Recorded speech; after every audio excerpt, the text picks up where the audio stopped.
Football fans, brace yourselves, because what you're about to hear could very well shape the destiny of Brazil's road to the 2026 FIFA World Cup. Coach Carlo Ancelotti has already announced his 25-man squad for the upcoming qualifiers. But the big question everyone is asking is this: who will make it into Brazil's starting 11 for these two crucial matches? In our last video, we broke down why each player was selected for the squad. The response was incredible. So many of you filled the comments asking one single question: what will Brazil's starting lineup actually look like? Well, today we're going to answer that in detail.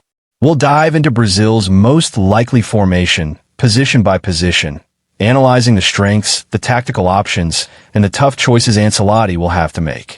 By the end of this video, you'll have a crystal clear picture of the 11 players most likely to take the field. So let's get started, because this could be Brazil's blueprint for victory. Formation analysis. Before we could talk about the players, let's begin with the system. Brazil's history is full of legendary formations, from the classic 4-4-2 of past generations to more modern tactical variations. But under Carlo Ancelotti, one setup seems to make the most sense: the 4-2-3-1 formation. Why this system? Simple.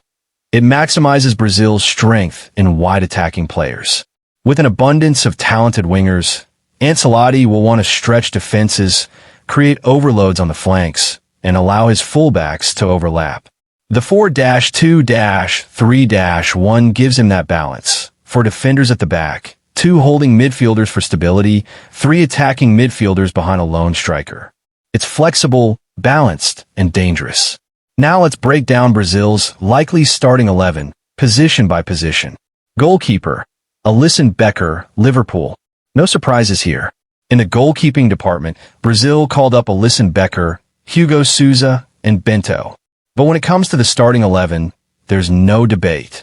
Alisson Becker is the undisputed number 1. He's been Liverpool's rock for years, the kind of goalkeeper who not only saves the unsavable, but also instills confidence in the entire defense. His distribution, leadership, and consistency make him the obvious choice. Simply put, if Brazil dreams of keeping clean sheets, it starts with Alisson. Right back: Vanderson, Monaco. Moving to the defense, let's begin on the right. Brazil has 2 options here: Vanderson and Wesley. Now, Vanderson has already proven his value in recent matches. In Brazil's last 2 qualifiers, he was rock solid, disciplined in defense, yet smart with his overlapping runs. That consistency gives him the edge to start again. Wesley, however, is a wild card. Playing for Roma, he recently scored a crucial goal that secured 3 points for his club. His attacking energy makes him a perfect option when Brazil needs to push forward. Expect him to come on as a substitute in situations where Brazil needs extra firepower from the flanks. So, for the starting lineup, it's Vanderson. But keep an eye on Wesley as a potential game changer. Center backs: Marquinhos, PSG, and Alexandro Ribeiro, Bahia. At the heart of the defense, one man is non-negotiable: Marquinhos. The PSG defender has long been Brazil's backbone. His leadership, aerial ability, and calmness under pressure make him an automatic starter. But who partners him? This is where it gets interesting. Recently, Alexandro Ribeiro has stepped up in a big way. His aerial dominance has been outstanding, winning over 70% of his duels across the last 2 games. Not only that, but he's also been effective in Brazil's build-up play. However, Gabriel Martinelli also deserves mention. Since the 2022 World Cup and throughout the Copa America, he's been reliable and consistent. The decision here will come down to Ancelotti's tactical approach. Does he want Ribeiro's aerial dominance or Gabriel's big game experience? At the moment, Ribeiro looks slightly more likely to start alongside Marquinhos. But this is one of the toughest calls in the lineup.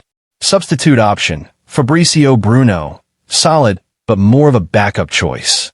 Left back: Caio Henrique, Monaco.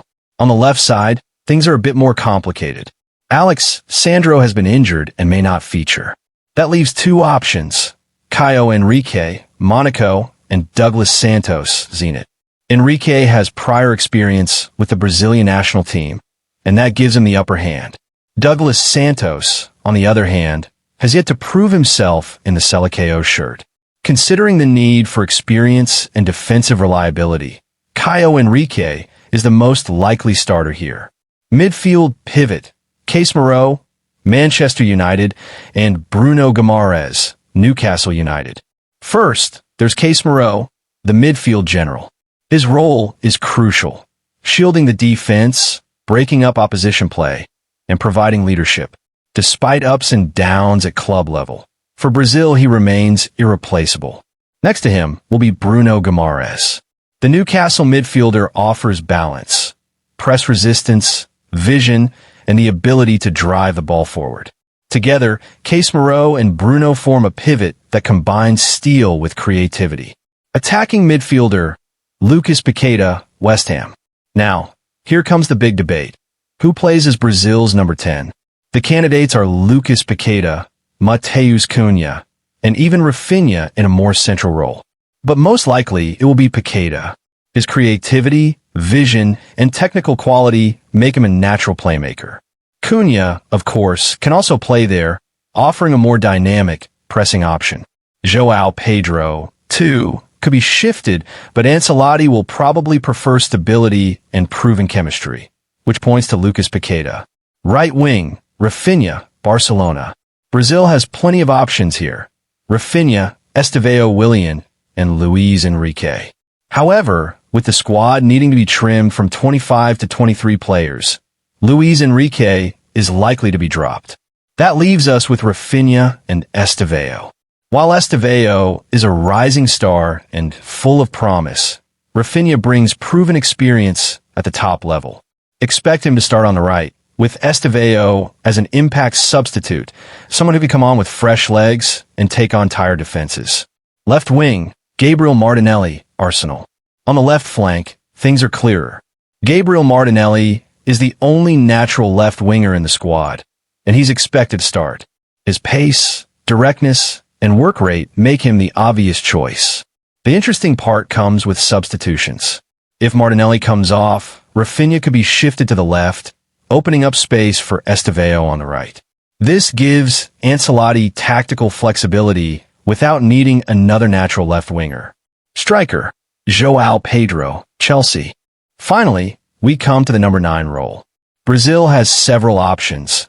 João Pedro, Matheus Cunha, Richarlison, and Caio Henrique. At the moment, João Pedro is the hottest in form. Playing for Chelsea, he's been clinical, versatile, and confident. His ability to drop deep and link play adds another dimension to Brazil's attack.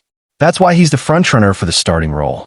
Matheus Cunha and Richarlison will provide depth, but one of them may not even make the final 23-man squad.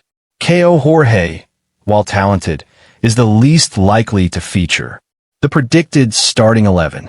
So, putting it all together, here's Brazil's likely starting 11 for the upcoming World Cup qualifiers. Goalkeeper, Alisson Becker. Right back, Vanderson. Center backs, Marquinhos and Alexandro Ribeiro. Left back, Caio Henrique. Midfield pivot, Casemiro and Bruno Guimaraes. Attacking midfielder, number 10 Lucas Paqueta. Right wing, Raphinha. Striker, João Pedro. Left wing, Gabriel Martinelli. That's the lineup that Carlo Ancelotti is most likely to trust when Brazil takes the field. Of course, football is unpredictable.